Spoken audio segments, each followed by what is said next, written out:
Saban. I want to talk a little bit about Ole Miss, Alabama, right? Because this is fun because the head coaches are fun and because the head coaches know some folks, right? So, like, Saban was asked about what Lane Kiffin had to say about, whether or not he could cover him. And Lane Kiffin's like, look, he's getting old in age, right? He's got bad hips. He can't cover me as a DB anymore. Like, I'd smoke him. And you could – Nick Saban's like, he's probably right. I like to think that my cover skills are still pretty good, but when you're my age, and like you could see he was kind of taking it personally. And I was going, wait a second, really? Okay. So now we get to see Ole Miss, Alabama in a way that I've always wanted to see it, right? Because I really love watching Lane Kiffin's resurgence and in some ways metamorphosis, yes? Because what I saw at Tennessee and at USC was a dude that was very tight, who didn't trust anyone, who knew that he was young in the job and took it personally when people pointed out that he was young in the job, gets fired on the tarmac, and then quietly makes the climb through Nick Saban's rehabilitation clinic into being his offensive coordinator, and then gets fired after the college football playoff semifinal, which I thought was wild to take because he had taken the FAU job and they were running plays against Washington that they hadn't practiced in the week leading up to Washington, and that was a no-no, so much so that Nick Saban was like, just go do the FAU job. That's where your head is. So he takes the FAU job, turns them into a world beater in Conference USA, right? And now he's at Ole Miss where he's beloved, and one of my favorite coaching hires of all time, if for no other reason than we had a man walk up to Nick Saban on the Lane Kiffin on the tarmac with his baby boy, ask him to hold him so he can tell the kid that Lane Kiffin held you. And he says, get yourself a burner phone, all right? Get yourself a burner. And I'm dying because, Hugh Freeze got caught calling escort services on his company phone. Get yourself a burner. So, knowing what we have, Matt Corral's going for over 300 yards passing. They got an Elijah Moore, a.k.a. the Mississippi Flag, out there making it happen. They got Jerry and Ely in the back.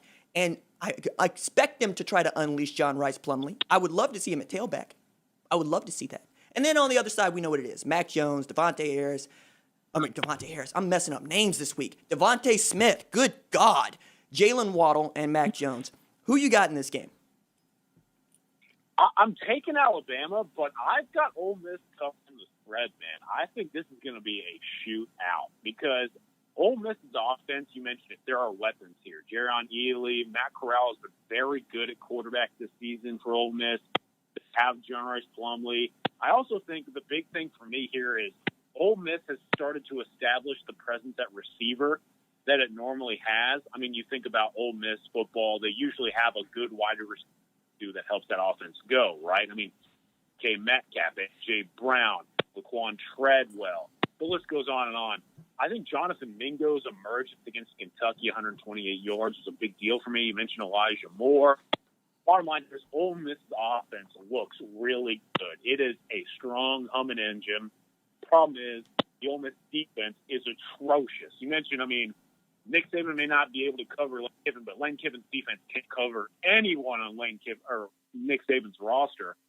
So that's where I give Alabama the advantage. I think obviously Alabama's defense is clearly better than Ole Miss at this stage. But it's been interesting. I kind of followed what was being said around the Alabama side of things. To this point, I think the Crimson Tide are a bit disappointed in the offensive line play, which is a little bit surprising to me. But at the same time, the skill positions have been outstanding, specifically at receiver. Jalen Waddle is a guy who's just I love watching him play.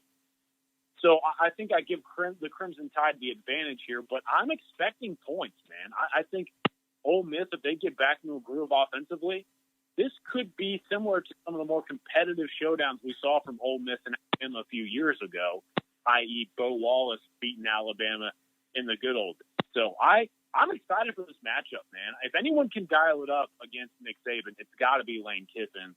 And I think this is going to be an outing for Ole Miss to really prove itself in the SEC if they can get things going early on.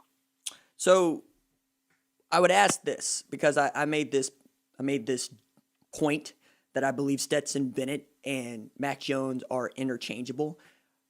Do you think that if Matt Corral was starting quarterback for Alabama, they're a better football team, and if Mac Jones was starting for Ole Miss, that they'd be a worse football team. Do you think that those two things translate, or am I just undervaluing how good both of these quarterbacks are, whether it be Mac Jones or Matt Corral? I think you're spot on, man. If Matt Corral was playing for Bama, that they are probably at this stage the clear-cut national championship favorite, because I just think he's that good of a passing quarterback. And when you're Alabama, and you have the receivers on the perimeter that you have, if you have someone who can distribute to them efficiently, then boom, I mean, you immediately elevate yourself above everyone else because, hey, you're Alabama. Now, Mac Jones is good. I mean, he's not been atrocious by any stretch. It's just, I don't want to call him a game manager. It's just nothing flashy with him, right? And I think some people were kind of wondering if Bryce Young was going to get a shot. I don't think that's going to be the case in this game unless it's garbage time, but I think you're spot on there, man. I think Matt Corral would be definitely an upgrade for Alabama, and I think it would be a downgrade for Ole Miss if the two were to switch.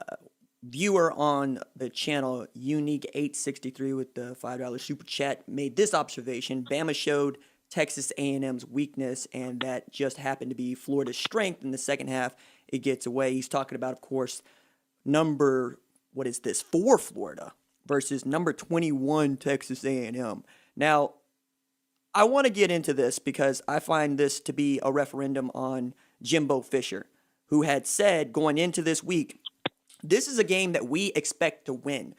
We did not expect to win this kind of game when I got here, to which I'm going, yo, man, show me the games in which you were expected to win or the ones that you wanted to win where you got W's, right? They didn't do it against Auburn last year, and I thought they should have. They didn't do it against Clemson last year, and I thought they should have. They played a really tough schedule, but, welcome to the SEC West. How do you see this one shaking out?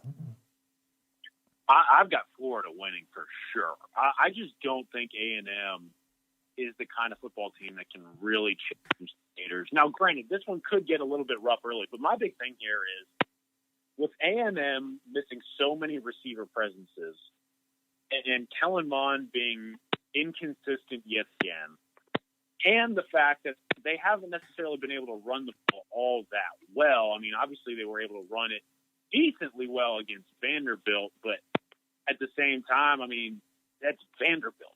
So playing against a team like Florida, Todd Grantham's defense is going to be aggressive, going to try and disrupt the pocket for Kellen Mond, and he's going to try and make sure that the running game is shut down in order to force Kellen Mond to throw the football.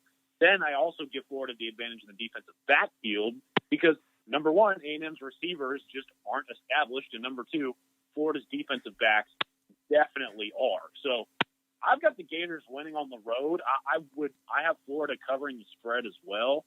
I just think the Gators are a darn good football team. And I mean, it's a football team, RJ, that people haven't even realized they don't even have all their guys yet. I mean, they had tons of transfers come in. They're all just now settling in. I know Pouncey, a wide receiver transfer from Texas, just got named eligible. They still have yet to unleash Lorenzo Lingard at running back as a former 5-star. I mean, Justin Shorter had like 2 catches last week. If the Gators are only just now realizing their full potential and they're beating teams this way, I just don't give Texas A&M much of an advantage here. And I think this is going to be another great opportunity for the Gators to continue to roll this season. Yeah, man, I look at Kyle Pitts and I say, who do you have? Who matches up against him? Because if you put Leon O'Neal Jr. over the top of him, he's not over the top of anybody else. And as good as he is, I don't know that he has enough to challenge that dude. I mean, here's the thing about Leon O'Neal Jr. that I love. His energy, like the way that he walks around, is the way that I would coach defensive backs to walk around, right? You can't tell me nothing. My swag is on 1 million all the time, every day. I want Kyle Pitts because for me, that is the matchup, right? Because if I could take away Kyle Pitts and I could force you to try to beat me with almost anybody else, including Justin Shorter, including, not Pouncey. Darius Toney. Thank you. I mean, Thank you. Grimes. No, not Trayvon Grimes. Kadarius Toney. Because that dude is a gadget. Like, that dude for me is what? Oh, names, damn it. Percy Harvin. I'm losing my mind this week. I really need to go see somebody because, like, my memory is all of a sudden just gone this week. I called LJ Humphrey, LJ Duvernay. I messed up Joshua Moore's height with Brendan Eagle's height. I'm having a hard time just keeping names straight this week. And I think some of this has to do with I'm just giddy.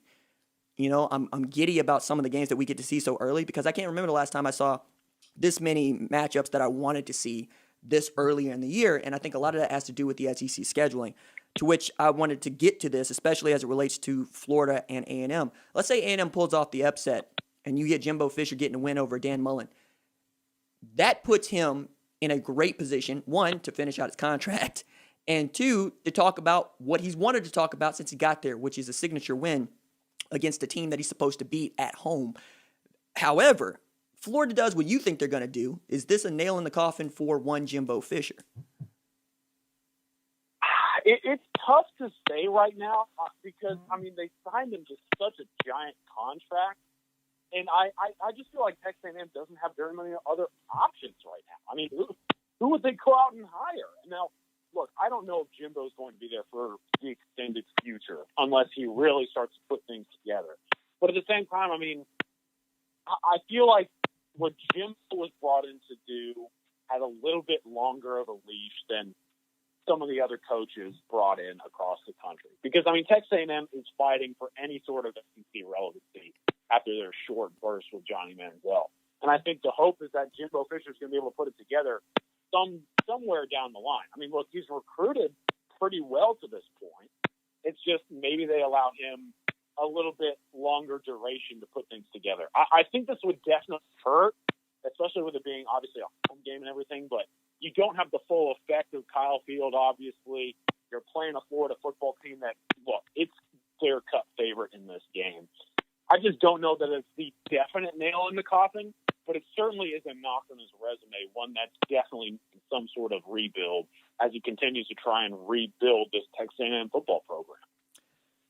So a game that I'm actually going to pay attention to a little bit more than I thought I would to start the season is Arkansas and Auburn, because this one's juicy, right? You get the Gus Malzahn aspect of this, which is to say, hey, man, dude actually made his name in the state. He coached at Arkansas State.